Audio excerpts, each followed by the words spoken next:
So really, All right. We're going live. Global. We're global. Oh, yeah. Happy International Jazz Day. Yes. Happy International Jazz Day. That's right. What a cool day. It is cool. Jazz. Herbie started this, didn't he?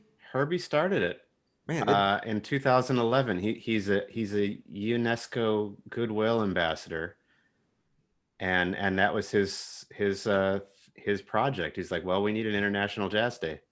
it's great, man. Visionary. Not only with the voicings, but with Oh, okay. There's a delay, so I got to turn off the audio on YouTube. yeah, for sure. So we must be live over there. We're global. What's up, Adam? What's up, Jeff? Okay, wait a minute. So I got a delay vibe going on here. So I can't look at YouTube because it's like 5 seconds later than Zoom. Yeah, what you can do is just pause it over there, and then the questions will still come up. Yeah, I just got to cover up the YouTube window because it's like freaking me out. Okay. You can actually press pause on YouTube too, and then we'll just be frozen. So, Oh, okay. yeah. No, this is fine. This works. All right, Oh, what is from up, Austria. everybody? We are live on YouTube. I'm here with Jeffrey Keyser and Peter Martin. My name's Adam Manis. Thank you all for joining us today on International Jazz Day. Cheers, fellas. Cheers. Happy International Jazz Day. Cheers. I've gotten to hang out with both of you more since this all went down than before. This is super fun. I know. This has been like my dream to hang out with you guys and the other artists, the students, the just musicians, everything. And then look forward to being able to do it in person, maybe first 12 feet, then 10 feet, then we'll work our way in, you know? Yeah. Well, in 2013, that movie 20 Feet from Stardom came out, and now it's like 20 feet from everybody, That's right.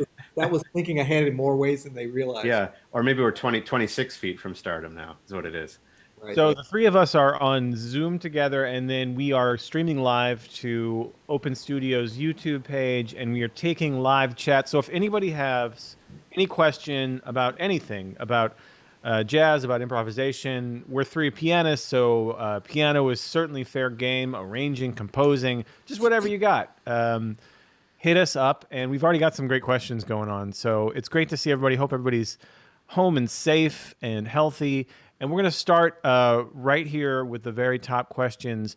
The first one is from Ewan, and he asks, any tips on how to improve comping and how to develop certain styles from Oscar Peterson and Monk to Herbie and more modern players?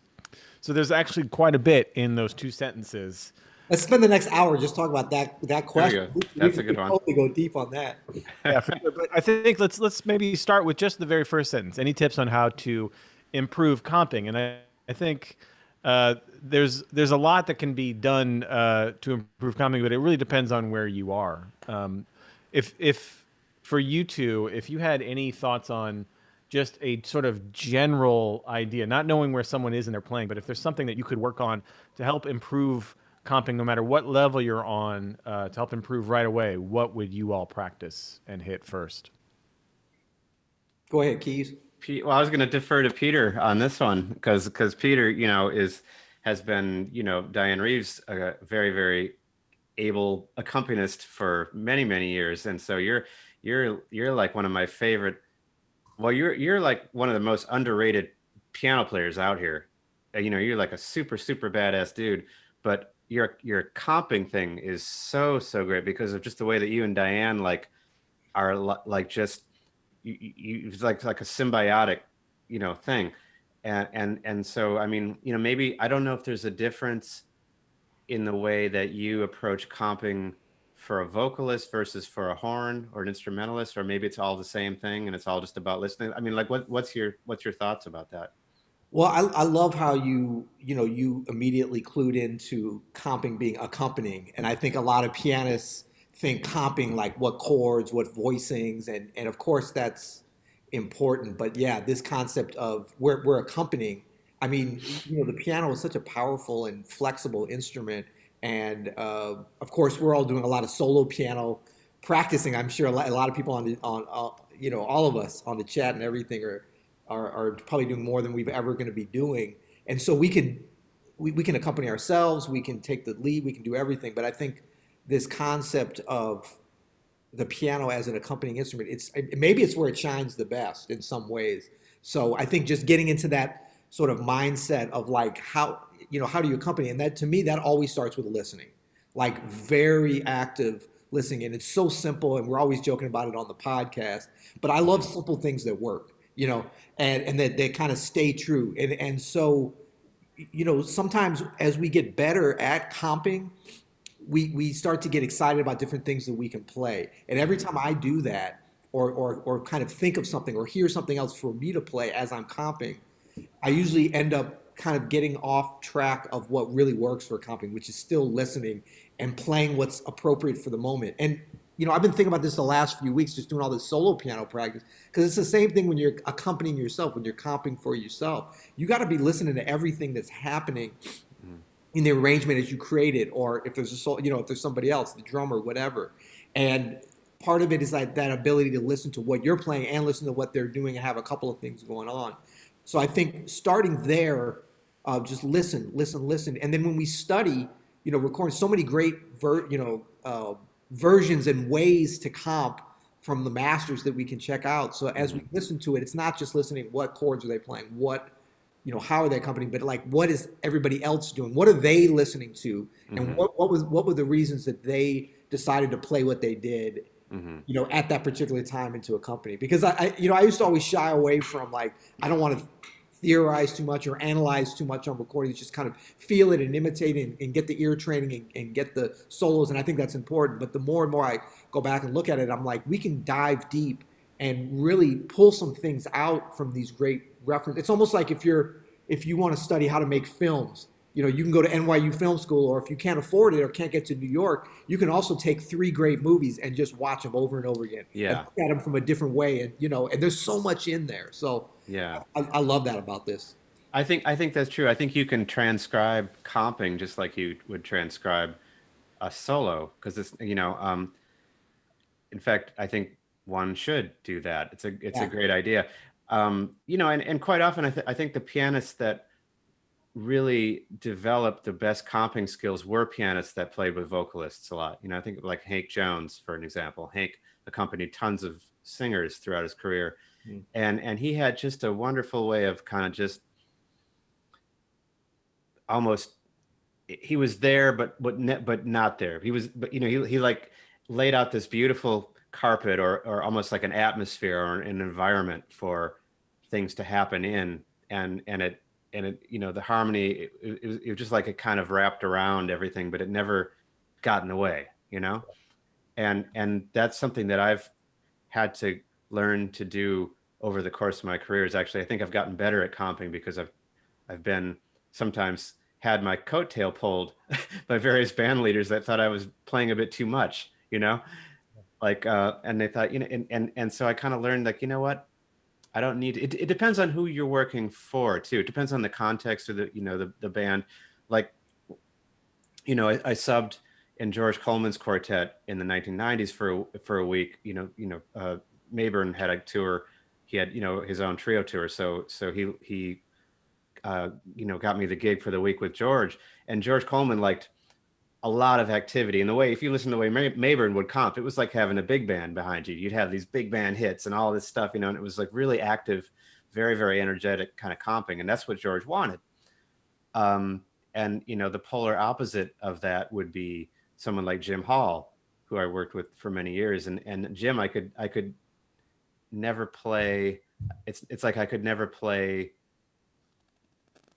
No matter what I did, it was too much, is what I'm trying to say. You know what I mean? It's like he didn't really want comping at all. He wanted more of just sort of a conversational kind of thing where I would just throw in a little idea here and there. A lot of times just single lines that kind of intersected with his linear thing, So it really depends on the context. And in fact, I remember I was subbing for you, Peter, with Diane once, and we were just in sound check. We were running over a ballad. And I think I was just sort of in sound check / practice mode. And so I was kind of noodling a lot and playing all kinds of stuff. And she just stopped. She's like, "Man, what are you doing?" and I said, I don't know what she said, but she's like, "Can you just chill out a little bit or something?" And I was thinking, oh, this isn't actually how I'm going to play on the gig. Don't worry, I got you covered. Right. But it's like just finding a balance and trying not to get in the way, but also, I mean, my two favorite compers are Herbie and Hank Jones, and they're very, very different from each other. I think the last time Herbie played like Adam, if you want to give me like a big B flat 13, chord. Okay. Yeah.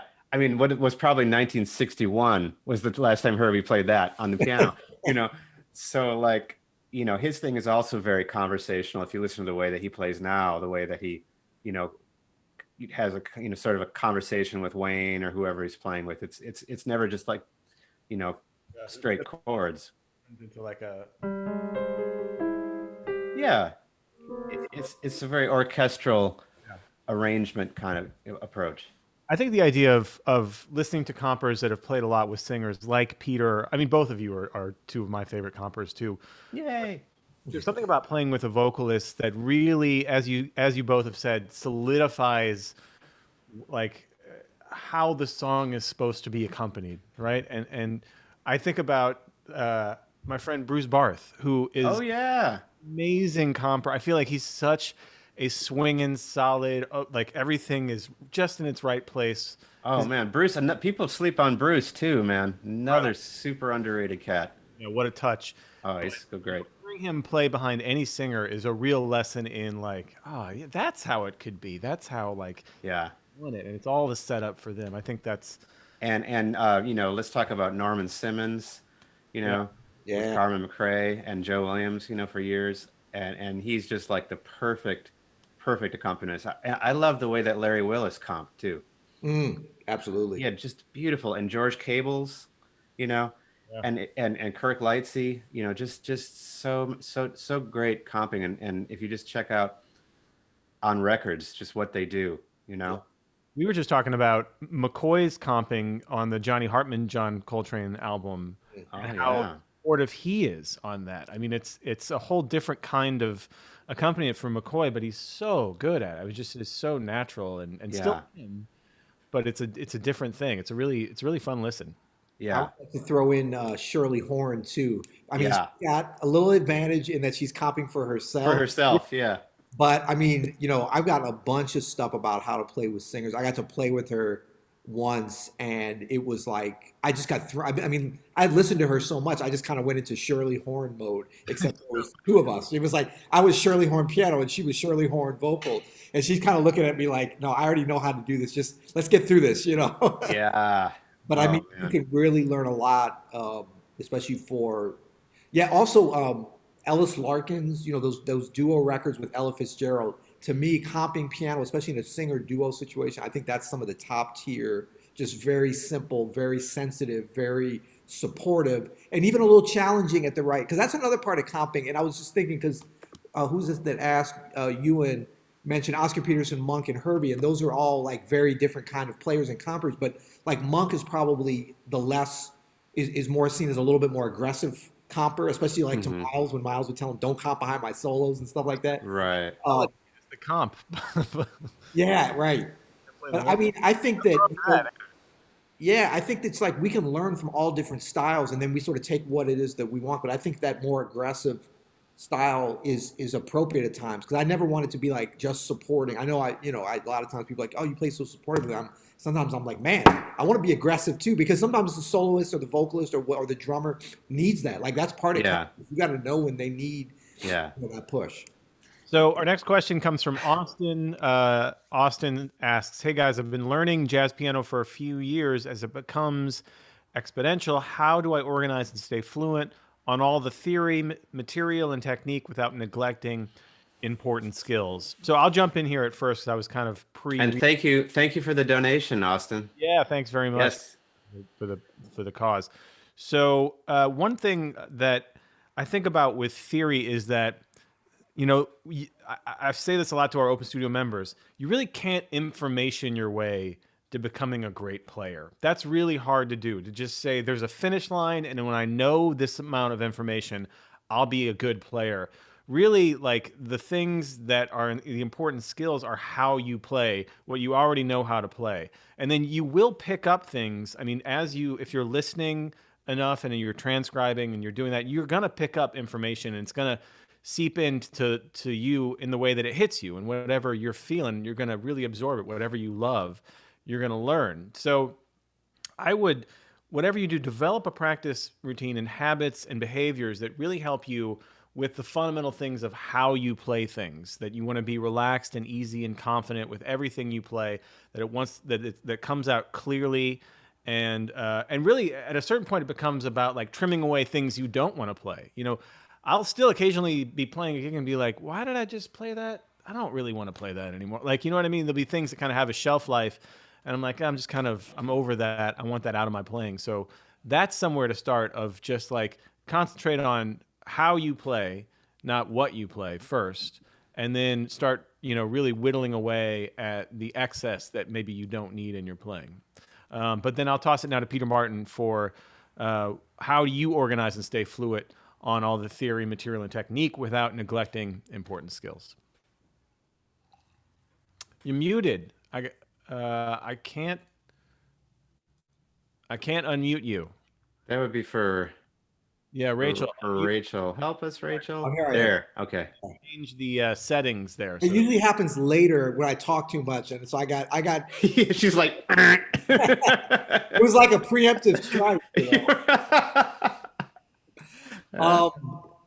Let's see. I mean, I think you kind of like hit it really well. I'm just looking at the question again. all right, next question. No. Yeah. No, I think you did. You know, the thing, it's funny that I think this is another one of those mindset things in terms of, anything, any endeavor or skill or rabbit hole or hobby or anything that you start to do that has the opportunity for growth as you get better is going to get more choices and more pathways as you go. It's like, if you go on a hike up a mountain and the first time you just see the path that's been cut, the dirt path, and you're like, that's the only way to get up there. And then the next time you do it, maybe you start to notice, oh, there's another kind of path that goes over there. And then maybe a few months later, you notice there's like 50 different ways to go that you missed the first time.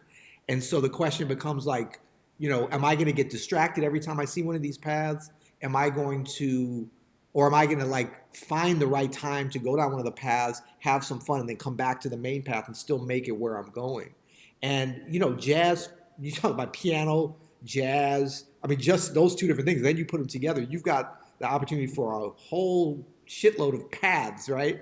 And a lot of fun and everything. But with that great power of the instrument of this music comes great responsibility to still make it up the mountain. But it is interesting, to start to take those paths. So I think the discipline of saying, okay, well, how many detours am I going to take? And when does it just become sort of either self-indulgent, or when does it become, just a matter of like, I want to keep experimenting and find the perfect balance. We joke about this on the podcast, Adam, about, the whole thing of like, okay, it's time to practice. How much time do I need to make sure I got the right pencil? Wait, let me go sharpen it. Wait, do I have the right practice journal? Wait, do I have to have the lighting correctly? Wait, let me meditate first. Let me do that. It's like, shut up and practice at a certain point, although we basically have a podcast talking about all the different techniques to practice. So that's a little counterintuitive.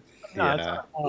I think if you go into it with the mindset of like, you're going to allow yourself a little bit of going off the path, but you're also going to have some very structured part of your practice routine that's always about going up that mountain, and we talk about, scales and learning solos and ear training and developing your repertoire, working on comping. Like there's these concrete things that we can always fall back on that are plenty there, but have the fun and always have those other things where you're stretching yourself as well. Yeah, what do you think, Jeffrey? I think you guys covered it.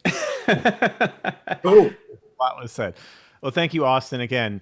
Okay, let's go to Maj the Boss. When working on a solo treatment of a standard, what determines how you voice the chords? Jeffrey, maybe you could take this one up front.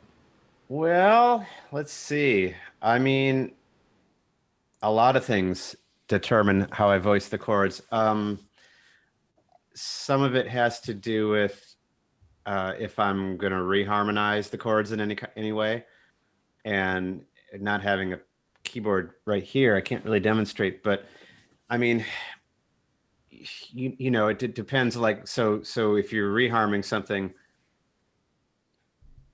you've got a certain kind of root movement. You might change, instead of going 1 6 2 5, you might go one, I don't know, you might do a tritone sub or something, just I don't know. But whatever you do, you've got between whatever root movement you're doing and the melody, that in between that is a chord. In between the bottom of the chord and the top, the bottom is the bass note, the top is the melody, probably. You've got something that goes in between, so that that might determine what voicing you use there. And it just depends on what kind of vibe you're going for too. You might want to something that's just over like a pedal point with some kind of parallel thing that moves around, like I'm trying to make you hear this, imagine this in your mind's ear, because I don't have a piano here. But I don't know, that's a big question. It really it's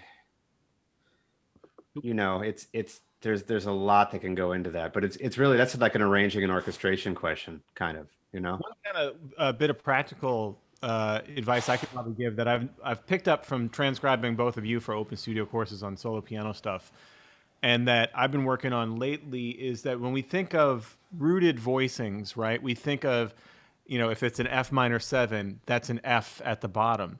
But what I get from a lot of really good solo pianists is that they're still playing rooted voicings, but that root doesn't necessarily have to be, for instance, on an F minor 7. An F, it's still a rooted voicing, if I have a C on that bottom. And so I've been kind of like working on, then it's an F minor 7 over C, but it still has the feeling of a rooted, it's not a two-handed rootless situation. Still rooted in that there's a solid root structure. So I would say one thing you could work on is getting all of your, the major kinds of chords, major 7, minor 7, dominant 7, diminished, half diminished, in with the root in all the different sort of chord tones. So making sure you can play this F minor 7 with the 5th on the bottom, with the 3rd on the bottom, having good voicings for all those options, because then you are actually playing the tune kind of how bass players approach it, right? Where you can play it very simply. You can do that with just the typical, root movement, but then you can also have options of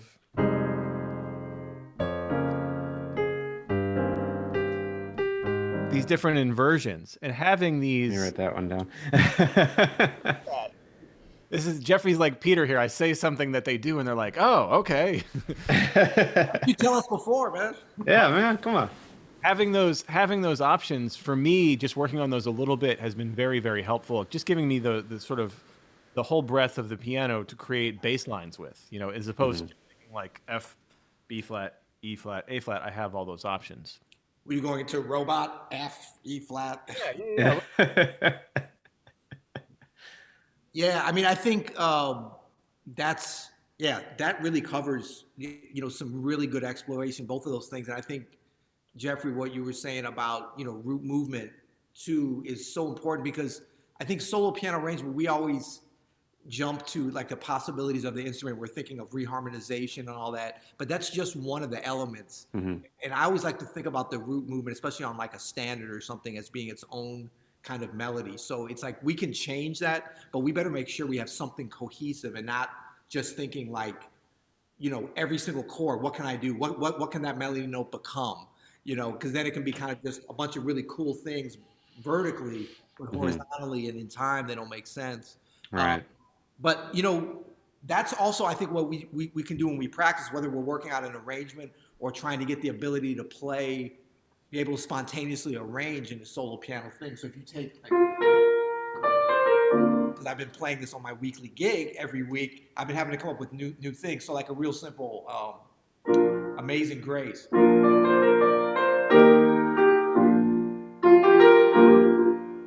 Tunes that are simple like that to start to work out arrangements, I think, are really good, because it forces you to build from something that is so stationary and even potentially stodgy, kind of, that you got to get creative. But it can't just be,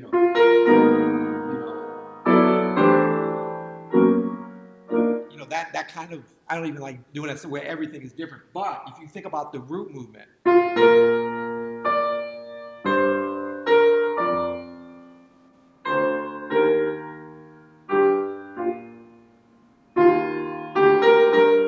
then start to go from there. Don't even like try to play the voice, in the inner harmony, and let that kind of develop. That's a way to develop an arrangement that can potentially be more interesting than just a straight like I'm going to reharmonize. Hmm.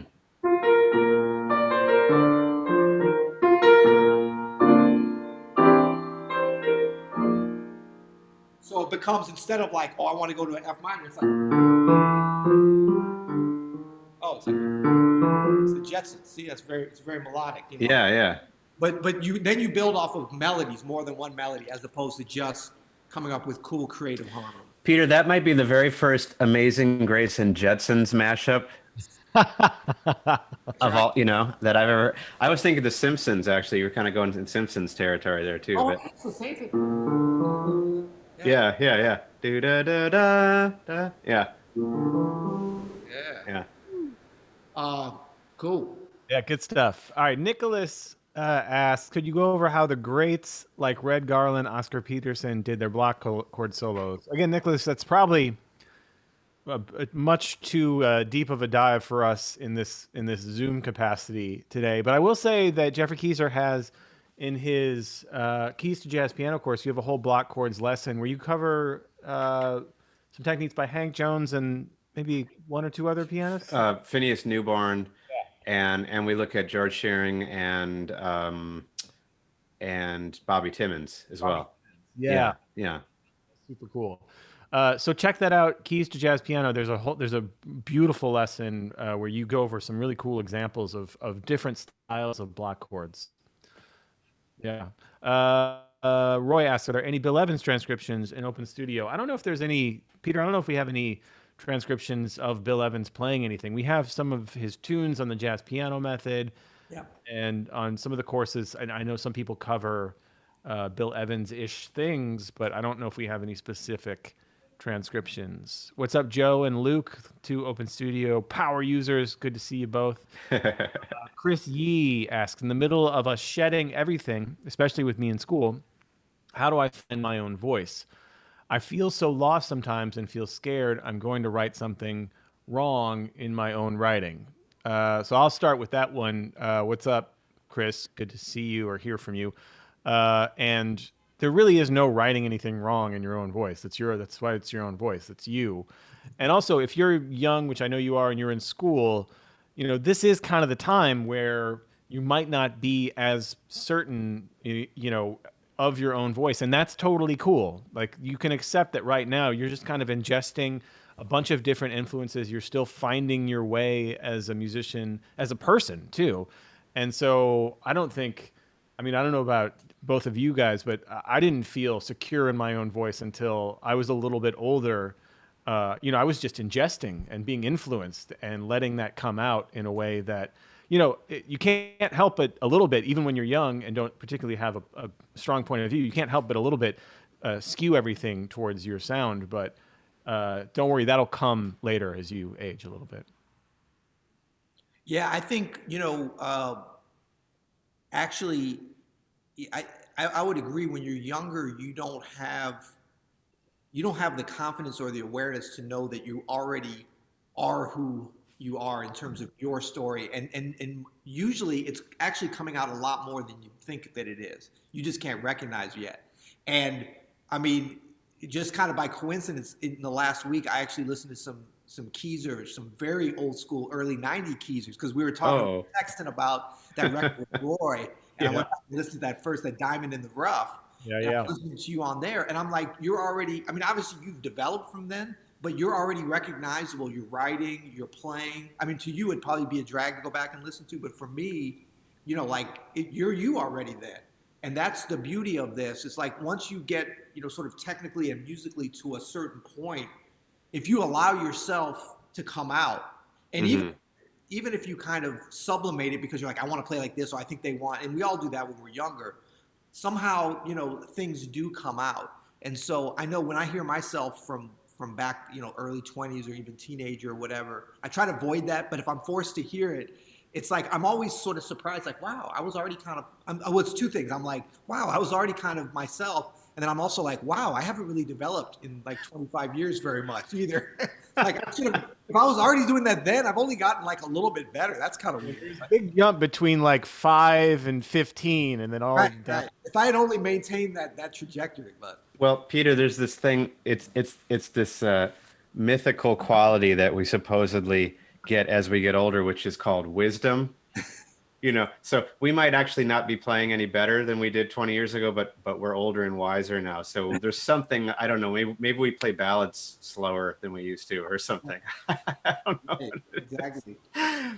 I think that I play better than I did 20 years ago. I mean, I listen to the stuff I did with Ray Brown and I go, okay, like, I mean, everyone knows that Live at Starbucks record, and like, it's cool. I mean, and I, part of the reason, like, I felt like that was a really good period for me as a, playing wise, is because we were consistently playing every night. Like we were on the road and touring, and when you're playing every night, like you're just, your chops are going to feel really good. So by the time we made that record, we'd been on the road for like 3 or 4 months, and you're playing all the time and you're trying things, and every night you're playing the same tunes, so you're like taking chances and trying to make it different and keep it interesting. And then plus when you got Ray Brown kicking you in the butt,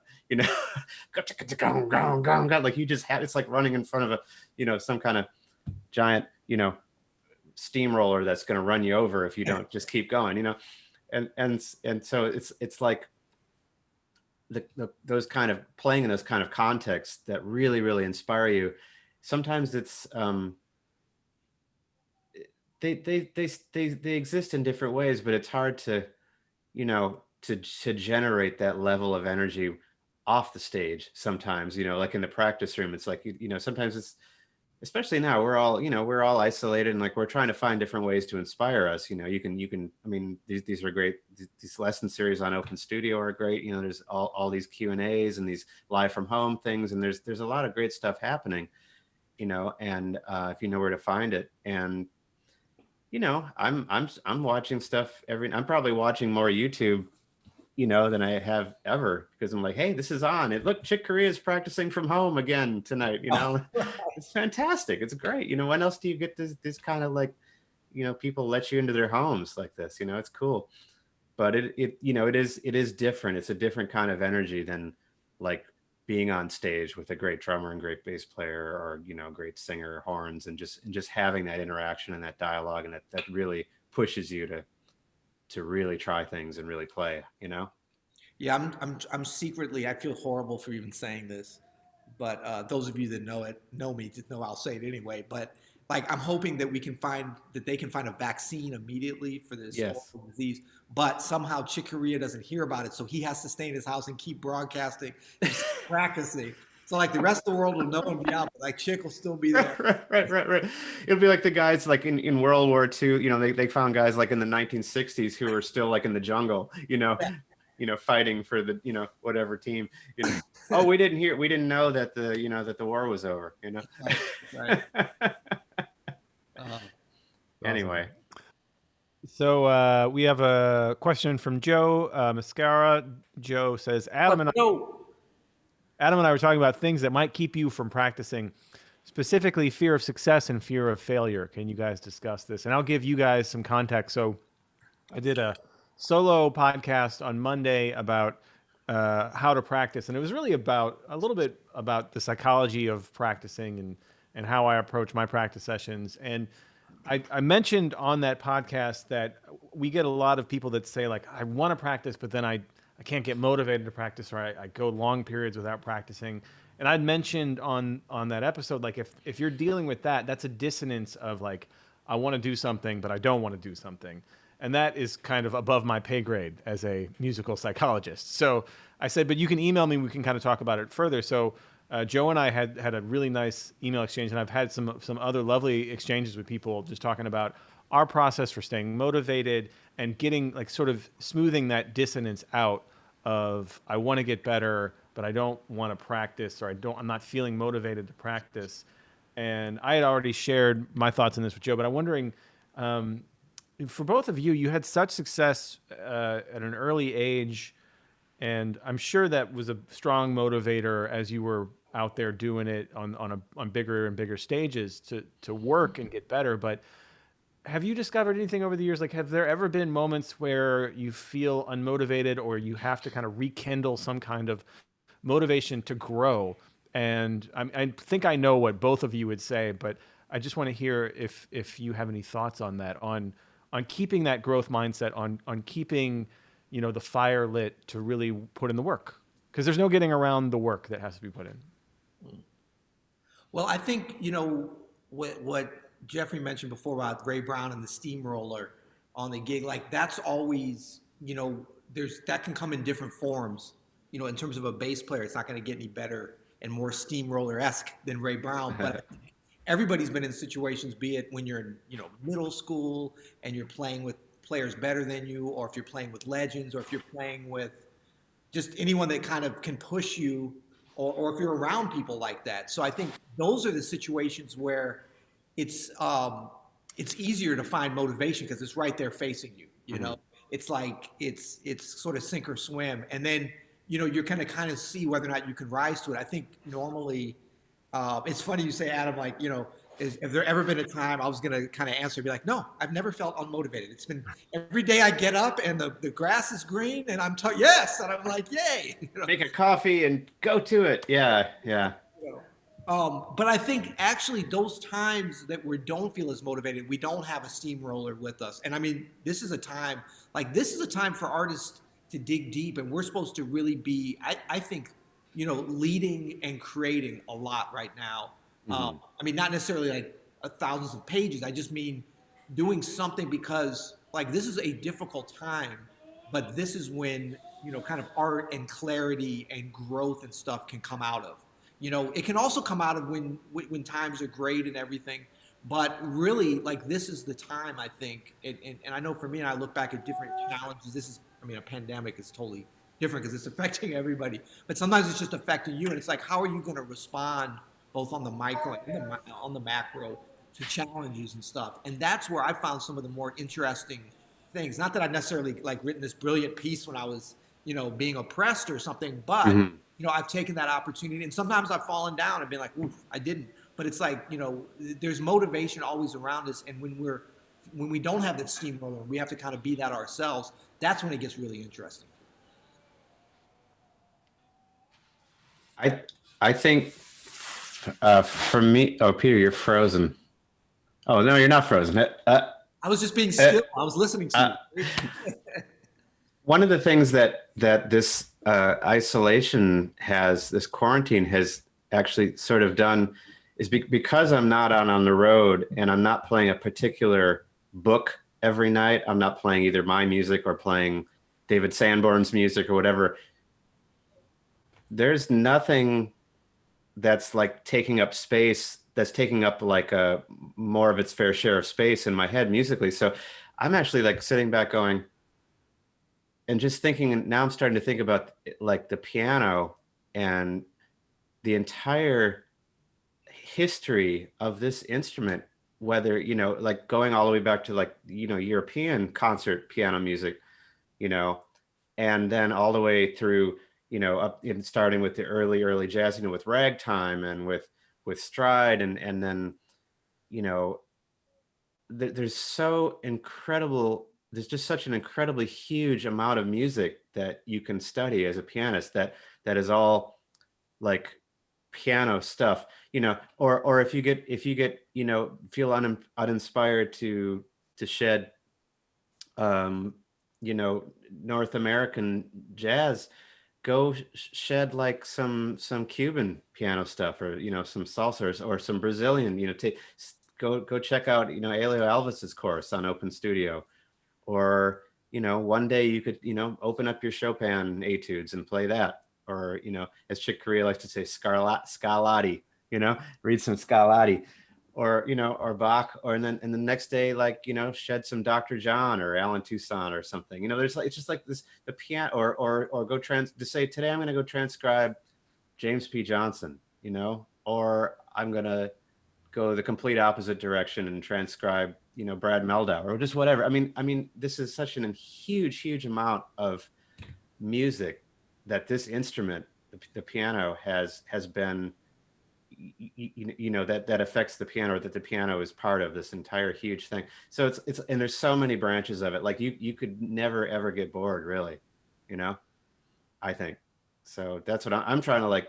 Anytime I get like, I feel like I run out of ideas for playing on rhythm changes, or I can go say, well, let me go look at another facet of it, of this whole huge thing that is piano music. Yeah, I figured now is the time when Yeah. there's two things that people can't say, like, I don't have time to shed on Right. that. And also like, oh, I wasn't home when you called, or you're trying to reach someone, you call, if they don't answer, you're like, now I know you're at home. If you got a landline, I can reach you there. Yeah. Uh, yeah, man. So our next question comes from Dan Martin. That sounds familiar. Is that our Dan Martin? Don't know. Maybe. I got to check out I can't tell by the thumbnail. Anyway, if it is, knowing that it is International Jazz Day, can each of you tell us your favorite Jazz Day memory? I would have to say that having a Zoom call with Jeffrey Keyser and Peter Martin is my new favorite. Hey. You guys have any memories have you guys ever done anything for this day formally? No, I never did the concerts. I would love to sometime. I know it's on right now. I think we're on PBS. It's actually happening. Are I they think. doing live stuff, or is it kind of stuff people have recorded? I didn't even catch it. My impression that it was a rebroadcast from last year, or Oh, 2 years ago, or something like that. right. Yeah, I've never done. I vaguely remember doing something. Yeah. So at my favorite memory, I can't remember. But this is neat. This is the first International Jazz Day event that I've done. So Yeah, far, this is my favorite. I think so too. I think Yeah. I was doing a gig like in Holland, and they did like a local. Like they have the TED Talks, and then they have like the TED, Right. not affiliated, but they use the logo. I did something Right. like that. That was. TEDxZ. Yeah, exactly. Gordon asked, how do you recommend beginners approach learning tunes? So, Gordon, if you're a pianist and you want to learn a tune, Drummer. I know Gordon from Boston. oh, there you go. Yeah, yeah, yeah. So I think listening, I think finding versions that speak to you, going back to the original version, listening to it, learning it by ear, being able to sing it. Ditto. Yep. Yep. And that's how advanced players learn tunes as well. Yeah. Exactly. There's only one. Yeah, that's it. Yeah. You got to start at the beginning with every tune. I was in here practicing. I mean, I learned it a long time ago, but I was like, my ears weren't really. I was young, but I'm talking about Ruby, My Dear. I was working on that today, and so I went back and was listening to the Solo Monk version that I first learned it from, and it was interesting to hear. Like, I kind of know it, but I don't really. I wanted to really sort of nail it, but it's the same thing. It's just like going back, listen, stop, check it, try to grow in it, try to nail it. Totally. What's up, Clemens, longtime Open Studio member? Clemens asked, do you prefer a stronger drummer, like right in your face, or more reserved, maybe more passive? We'll go to Jeffrey Keyser first for that one. My personal preference is a strong drummer. I mean, my dad's a drummer, and so I was spoiled, growing up, listening to and getting to play with dad, who had he has a great, ride cymbal beat, and he's coming out of that whole, Philly Joe and Max and all that. So, and I mean, I played with Art Blakey, and so that kind of, once you do that, it's kind of hard to go the opposite direction. So if I'm playing with a drummer who's just really light and delicate and non-committal, it just pisses me off. It's just like, come on, But it depends on the tune, right? Like, you don't want someone bashing away if you're trying to play like a ballad or something either. So, Peter, what do you think? Yeah, I mean, I pretty much agree, and it's funny because I know Clemens, and Clemens is like 6'6" Austrian, big, strong guy. So yeah, that's why he's asking that question. But I think some of the drummers that I work, and all three of us have played with a lot of the same, like Montez Coleman. I know we've all worked with him. We love him, and Greg Hutchinson and Brian Boyd, and like the kind of Billy Kilson, the drummers that I mean, we're spoiled, basically, is what I'm saying. But even somebody like Blade, who I played with a lot when I was young, especially before, he was even Brian Blade, we didn't know playing. And a lot of drummers and musicians they think he can play very sensitively. But there's a power there. Yeah. Well, and he's kind of the whole package with that. So I think sometimes the range of drummer, just like a pianist or anything, and in a way with drums, it's more impressive when you can have this dynamic, and not just dynamics, but a dynamic range of musicianship. Yeah. In a more limited, to me, am I allowed to say that, a little bit more limited than the piano? I mean, it doesn't have all the options that we have in a way. So when you have musicians like that, and Greg Hutchinson for sure, it's just like, I mean, he's power. He's coming out of Philly Joe Jones and Art Blakey, but then so sensitive too and all that stuff. So yeah, I think it's not stronger doesn't mean louder necessarily. We're talking about, I think, energy, right? And just having that forward motion, that momentum. Yep. You can play with a lot of energy and still play soft. Yeah. And I think of like really strong drummers as being strong as in like really knowing the form and keeping the form. I mean, I know everyone's supposed to be thinking about that, but to me, I'm like, it's still the drummer's main responsibility, And also, it helps if they're physically strong, because then they can carry your roads for you. Right, exactly. The light side. Michael asks, when you learn how to arrange, how can you get feedback considering computer software doesn't have a real sounding big band to work with? I'll feel this one at first. So this is the ultimate struggle for everybody who tries to arrange on Sibelius or Finale. No matter how good of band in a box sounds you get, it's all pretty terrible. Like, it's never how it actually sounds with a big band or an orchestra. So I always recommend that people make friends with the instruments they're writing for. Like make friends with a trombone player, make friends with a trumpet player, be able to call them, text them, message them, and be like, hey dude, does this work? Will this sound good? And they will give you an honest answer. That is impossible to play. That will not sound good in that range. It'd be an octave lower to sound good. Like, every time I have to write something with harp, I spoil the harpists in my life with as much praise as I can, because I know I'm going to ask them a bunch of dumb questions about, can you change the pedals this fast if I do this? But that has served me well, as far as like having those relationships with people who are experts at their instrument more than I'll ever be, no matter how much I study it. They're studying it on a level that's so personal that they can really give you great insights into how to get the most out of writing for them. And then hopefully we'll be able to play some of your music back for you if you can. If you pay them. That's right. If you pay them, yeah. So I think, I think I came up with time. We probably all did that. There was some options to have your stuff played back, but I mean, I remember doing big band arrangements in like the early '90s, maybe even the late '80s, maybe around '90 for Harry Connick, and I like had one of those big, pads from the LA Music Company or whatever, and let's like sitting at Audubon Park in New Orleans, just like writing a big band arrangement. I didn't know what. I'd listened to a bunch of big band records, and I played in a big band, so I was but that was, you had to use your imagination and imagine what it was going to sound like. And so that's still the best ear training. That's still the best way to go, because later on when I really started getting my Sibelius and Finale chops, I remember the first time I wrote, like seriously wrote for the harp. I had done a bunch of orchestra arrangements, but I always kind of avoided the harp because it's just so hard.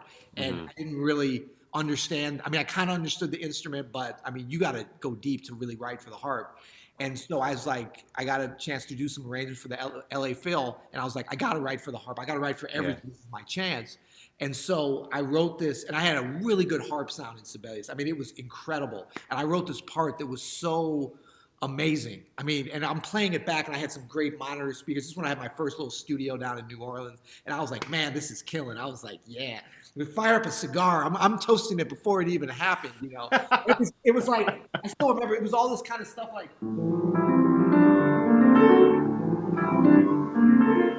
this very piano stuff, but it's on the harp, and it's like, it's blaring out. And I'm like, yeah, And we get out to the first rehearsal, and it gets to that part for the harp solo, this kind of ostinato thing, beautiful minor 11 chords. And it sounds like crap. It's like, kind of, first of all, basically what I wrote wasn't playable. Well, it was playable by Sibelius, but not like by the principal harpist for the LA Phil, who was very good, Yeah. And so she was nice enough at the break. She kind of took me to the side. I sort of went over and said, I didn't want to be like, I figured it out by then. I was like, I screwed this part. I wasn't going to come and be like, why didn't you play the notes? You know, I said, hey, could you kind of help me? I was humble enough to say, could you kind of help me? And she's like, Yeah. yeah. She's like, actually, I already did. And she had marked. She's like, these are all the notes that are impossible to play with this. But if you redo this, like she basically did what you're saying, Adam, and like showed me how to rewrite it, you know. And so that's the danger of even when it does sound good, don't fall in love with what you think you're sounding. You got to use your imagination. You got to write it in a way that great players can play it too. Like sometimes you're like, oh, they're not playing it. No, if you got really good players, you didn't write it correctly, or you're not paying them enough, or some combination. Mm-hmm. I think I want to just add to that. I think, I mean, that's really true. It is hard to tell on Sibelius, but if you're specifically writing for like jazz big band, if you learn and study the masters, if you get a hold of some scores of Thad Jones or Quincy Jones or Sammy Nestico, you know, or Bob Brookmeyer, you know, some, you know, big band writers that you can listen to and study, then, you know, you can look at the voicings that they wrote for the brass. Says, okay, 4 bones and 4 trumpets, and they wrote a voicing like this, bam. So you know that if you write a voicing and you lay that out on the piano, and maybe it's, you know, maybe it's an E flat 7 on the bottom and, you know, some kind of thing on top, and you know that works. When you listen to the recording, you say, well, it worked for Thad Jones, it worked for Quincy, so if I write that, it's going to work for you too. You know what I mean? If I write that, it's going to work for me too. I'm switching tenses here, but you understand what I'm trying to say. It's like you know, study, you know, you can transcribe, you know, big band writing, transcribe Ellington and Strayhorn. Sometimes it's challenging to do, but you know, that's where you start with that. I mean, the same way that you learn to play piano, you know, you study writing in the same way, transcribing and listening and copying that, you know. Yep. And so you can just assume that it'll probably be okay, you know. But you can't just set out and say, "Oh, I'm going to write a big band arrangement," without ever having heard or listened to or studied big band writing, you know. Right.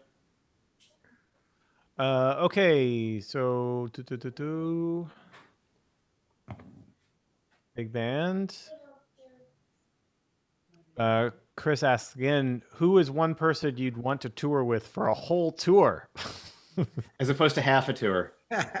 Sure. I think we know a lot of half a tour. I think there's going to be a lot of half tours in our future too. Exactly. Get onto my house for a day or two. Yeah. Peter, do you change your concept playing in a group when playing with Hutch or Blade? Wait, what happened to the tour? I want to answer. Oh no. All right, you got more? All right, I'm gonna refresh my drink. You got it. No, that's cool. Wait, what was the Hutch and Blade? What was the question? Yeah, do you change your concept or playing in a group when playing with Hutch and Blade? And this could be just a general thing. Like, how much do you change your approach depending on who you're playing with? No, they need to listen to me. They need to change their approach for me, you know? Right. Yeah, I mean, I think the general approach, no, I don't change like who I am, but you know, I mean, playing with any musicians, especially great players like that, it behooves me or anyone to listen closely to what's going on and then to interact and to take that. I mean, a lot of whatever success I've had to get better as a player over the years from when I was younger is playing with great drummers and great bass players and great, you know, I mean, it's like, you know, Keezer can't nail a shuffle only because he played with Art Blakey, but I bet it didn't hurt that he was listening as he played with him, you know, Yeah. Pick up a little something. So I think that, you know, you listen, you fit in, it's always a two-way street. You know, for me, those, especially like Hutch and Blade, because I played with them so much that, and especially in our formative years, that when like drummers will ask me like, wait, what do you think about early Blade period compared to mid period? Compared to, and I'm like, are there other periods? I mean, it's just Blade. And, you know, because I didn't see because I've known him a long time and played with him for a long time, I didn't necessarily look at his trajectory as like different periods. It's like when you have a child, your kids growing up, you never see them like 10 years apart, hopefully. A lot of jazz musicians we're not sure, but it's like you're seeing them all the time, so you never see that there's never a day when they go from being a toddler to a teenager to an adult. It's like this continuum of a thing, and I So think you don't have a preference of silk shirt, Oxford shirt blade, or denim Oxford shirt blade? hey, I remember. I'm trying to think if I remember you, Adam, with a silk shirt. I definitely remember Keezer with maybe some silk or silk-like We stuff. all had them in the '90s at one point, Yeah, right? come on, Oh man. yeah, yeah. But yeah. So that's kind of my take on that. What do you think, Jeffrey? Do you adjust your playing depending on who you're playing with? Um, Not consciously, although because I'm having a conversation, it's my playing tends to adapt to different people. I don't necessarily change what I'm doing, but because it's just like having a conversation with we're talking about certain things and using certain kinds of concepts, and I could be doing a Q&A with two different pianists, and the way that I don't know. It not really, but maybe, just because of the shape the music takes a different shape with different drummers. So, it might change a little bit, but Yeah, I think I wonder if other, we can't hear that more in each other too, though, because it's the kind of thing like I'm always telling my dad's from North Carolina, but he's been out of North Carolina for a long time. But whenever he talks to like his sister on the phone or he gets around and he goes into this accent. And when I was young, I was like, oh my God, what do you like? It's scary when your parent changes so violently. And he's like, what you mean, man? And it's like, I think we don't notice ourselves maybe as much as others, yeah, I think especially somebody that you really have you can have that conversation in history with. well, that's to both your points. It's a conversation, and if you're really listening to the musical conversation, and the players change, the music is going to change, and then naturally, I'm going to change how I'm approaching it. If the music is changing, I'm serving the music. Only naturally, it's not going to be the same if there are different players yeah, music towards me. yeah. So. We have time for probably just one more question, and I just want to skip down a little bit because I found this one. I think it's a really great question. This is from Naoki. They ask, Mr. Jeffrey Keezer, in the interview with Ethan Iverson, you described your playing as advanced arranger's piano. How can I approach a song to soloing or comping like writing an arrangement? Yeah. Thank you, Naoaki.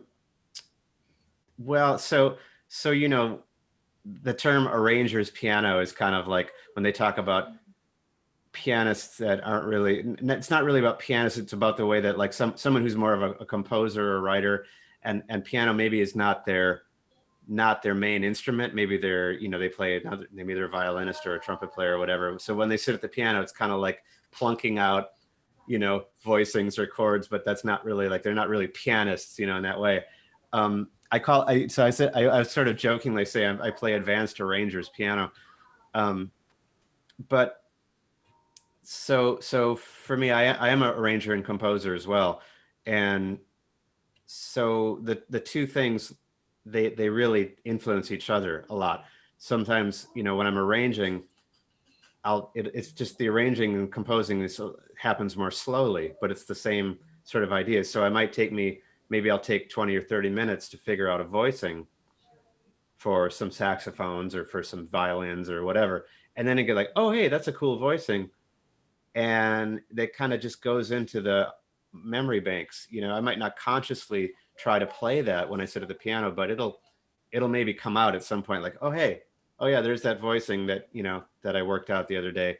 It just sort of comes out and you're playing. But the other thing is like, on the flip side, when I sit down to play a standard or an intro or even something just free, sometimes I tend to think about voice leading, and I think about having different kinds of parts, and it ends up sounding a bit like an arrangement. I've got a record out called "On My Way to You" that Jillian Margot sang. She sang the song, but we recorded it as a quartet, like as a trio piece with vocal. And then when we went back and listened to it, we said, hey, these piano voicings, they tended to be already 4-note voicings, and they had a lot of voice leading and a lot of stuff happening. And I kind of listened to it. I went, I could literally just transcribe what I played on the piano and write it out for a string quartet. So that's what we did, or quintet. I think we used two violas, cello, two violas, and violin. But in any case, they were like 4 and 5 note voicings, and they kind of moved in that way. And so that kind of became that literally became the arrangement for strings, was what I played on the piano. And it seemed to work pretty well. So I think the two things are kind of two sides of the same coin, really. And if you do a lot of writing, then your writing will start to seep into your piano playing and vice versa, I think. It's inevitable. If you're doing yeah. for like you said, like 4 or 5 voicings or 4 or 5 voices, it's hard not to see that in your own piano playing. Yeah. Those voices move and to just naturally have that come out, Peter, what about you? I mean, I know you think even in your improvisation, you're thinking as with a composer's mind, the arranger's mind. How does that manifest, do you think, in your playing? Well, I'm not sure about that, but the composition, but I would just say the arrangement, hearing you guys talk about that, I think, it's funny how we first approach music and this instrument, the piano, whatever you play, and jazz and classical and the different genres we might be involved in.